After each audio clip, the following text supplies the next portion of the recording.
Hello les amis, j'espère que vous allez bien, chez moi ça va. Aujourd'hui je fais cette vidéo pour parler d'un produit ou d'un business qui est négligé encore en Afrique. Pourtant c'est un business qui peut rapporter tellement gros. C'est dommage que nous passions à côté de cela. Et c'est le cas pour plusieurs autres business en Afrique. Franchement, nous sommes les premiers à nous plaindre qu'il n'y a pas d'argent en Afrique, qu'on est pauvre. Pourtant, il y a tellement d'idées de business, tellement de choses, tellement d'opportunités que l'on peut saisir pour nous enrichir en Afrique, que je n'arrive pas à comprendre pourquoi nous sommes encore à ce niveau de développement. Vous savez, c'est là que vous vous rendez compte que la richesse, ce n'est pas forcément les matières premières, ce n'est pas forcément les ressources premières. La richesse, c'est d'abord le mindset. Quand on a le bon mindset, je vous assure qu'on deviendra riche partout dans le monde et principalement en Afrique. Avant de vous parler de ce business, je vais vous raconter une histoire vite fait. Vous savez certainement que j'étais au Ghana récemment, il y a quelques mois. Et au Ghana, je raffolais d'un fruit. C'est un fruit dont on peut consommer l'eau, c'est un fruit dont on peut consommer la pulpe ou la chair et puis faire plein d'autres choses. Et je mangeais ce fruit tous les jours. Tous les jours, je pouvais en manger 2, 3, en boire le jus et tout. Est-ce que vous avez deviné de quel fruit il s'agit? Eh bien, il s'agit du coco. Donc je mangeais beaucoup de coco et c'était un des gros avantages à Accra. Il y avait des cocos partout. Vous avez des marchands ambulants qui vendaient des noix de coco un peu partout à Accra. Et moi, j'en raffolais. Et à un moment donné, j'ai demandé à un de mes amis, mais est-ce qu'il y a une entreprise qui a pensé récupérer le jus de coco pour le mettre dans des bouteilles et les vendre peut-être à l'international? Il m'a dit qu'il n'en connaissait pas. Et moi, je disais, mais c'était une idée qu'il ne fallait pas négliger parce que franchement, avec tous les cocos que je vois là, on peut en faire quelque chose de bien. Et les cocos ne coûtaient que quoi? 3 Ghana Cedi. 3 Ghana Cedi, ça fait à peu près 50 centimes d'euros, quelque chose comme ça. Et je trouvais que voilà, la matière première ne coûtait pas si cher. Et ici, en plus, on a des cocoterrains. C'est quelque chose qui aurait vraiment bien fonctionné. Donc, je suis revenu à Dubaï. Et à Dubaï, comme je raffole tellement du jus de coco, et d'ailleurs, le jus de coco a d'énormes vertus. L'une des vertus, c'est de lutter contre le stress. Donc, toutes les personnes stressées, je vous conseille de boire beaucoup de jus de coco et vous allez être moins stressé. Je conseille d'ailleurs à tous les entrepreneurs d'en boire parce que le meilleur ami de l'entrepreneur, c'est le stress. Beaucoup de stress à gérer.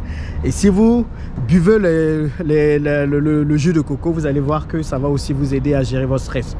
Donc, je suis revenu à Dubaï. Et d'ailleurs, si vous connaissez d'autres vertus du jus de coco, n'hésitez pas à me le dire dans les commentaires, ça va servir à toute la communauté. Donc quand je suis revenu à Dubaï, je cherchais du coup des jus de coco en bouteille. Et j'ai cherché dans plusieurs centres commerciaux et j'ai trouvé le bon jus de coco. Je vous le montre rapidement, c'est un jus de coco qui vient de la Thaïlande, qui est très bon. Et là, du coup, c'est mon meilleur ami depuis plusieurs jours, c'est ce jus-là que je bois régulièrement.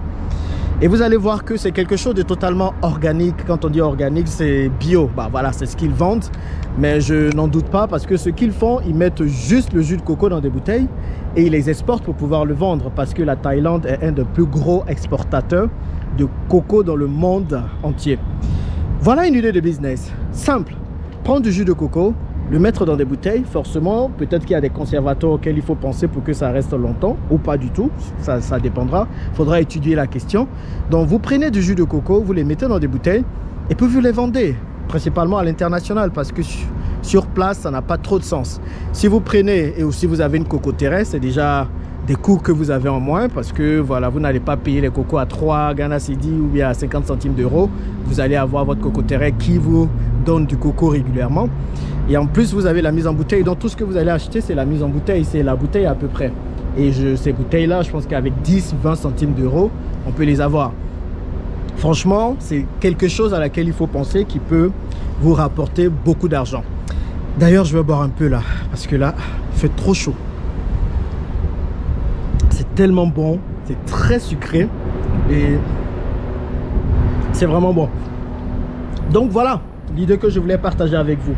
Maintenant, vous allez certainement me demander, mais Jean-Yves, comment on fait quand on n'a pas de noix de coco dans notre pays? Parce que ce ne sont pas tous les pays qui sont producteurs de noix de coco. Mais voilà, c'est là que ça devient intéressant. C'est là qu'il faut faire jouer ses méninges. Pensez à tous les fruits qui sont dans vos pays, dont vous pouvez extraire le jus et les vendre. D'ailleurs, dites-le moi en commentaire. À quel fruit vous pensez?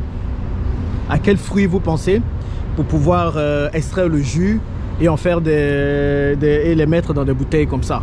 Voilà, il y a tous les types de fruits possibles. Dites-le moi dans les commentaires. Je regardais un reportage il y a quelques années et on disait en fait qu'en Côte d'Ivoire, il y avait des mangues dans le nord de la Côte d'Ivoire qui étaient gaspillées parce que ces mangues-là étaient destinées à l'exportation. Et quand les gens ne veulent pas de ces mangues, quand elles ne respectent pas les critères, eh bien, on les jette quoi. Mais pourquoi ne pas récupérer ces mangues et faire du jus de mangue qui peut très bien se vendre par exemple? Vous voyez, c'est aussi une autre idée de business. Donc, les idées de business, c'est pas ce qui manque. Il y a beaucoup de personnes qui sont là, qui se plaignent. Oui, on n'a pas d'idées. Non, c'est pas les idées le problème. Je pense que le problème, c'est le mindset. C'est de trouver le bon mindset, de se dire comment en faire pour voir ce qui est autour de nous et apporter des solutions. Allez, à tous les amoureux de voitures, de sport, il y en a quelques-unes là. Je vous les montre rapidement. Ici, c'est comme des taxis, hein. Il y en a partout. Maintenant, ça ne fait absolument rien. On les voit du jour tous les temps. Et puis voilà. Donc, à tous ceux qui rêvent d'avoir des voitures de sport, c'est versé ici. Si vous venez, ça ne va absolument plus rien vous dire. Bon, voilà ce que je voulais partager avec vous dans cette vidéo. Mais regardez autour de vous. Les business sont là. Les business sont à votre portée. Les business sont disponibles. Il faut juste ouvrir votre esprit. Et vous allez vous rendre compte qu'il y a beaucoup de choses que vous pouvez faire là où vous êtes. Allez, qu'est-ce que vous pensez de cette vidéo? Quels sont les fruits dont on peut extraire le jus ou les transformer? Dites-le moi. Et c'est ça qui est bien avec la noix de coco, parce qu'avec la noix de coco, on peut récupérer le jus, on peut créer du beurre de coco, on peut créer plein d'autres produits, du savon de coco, donc plein d'autres produits à base de coco. Bon les amis, il fait trop chaud. Je pense que je vais retourner et puis on se retrouve dans la prochaine vidéo. À plus!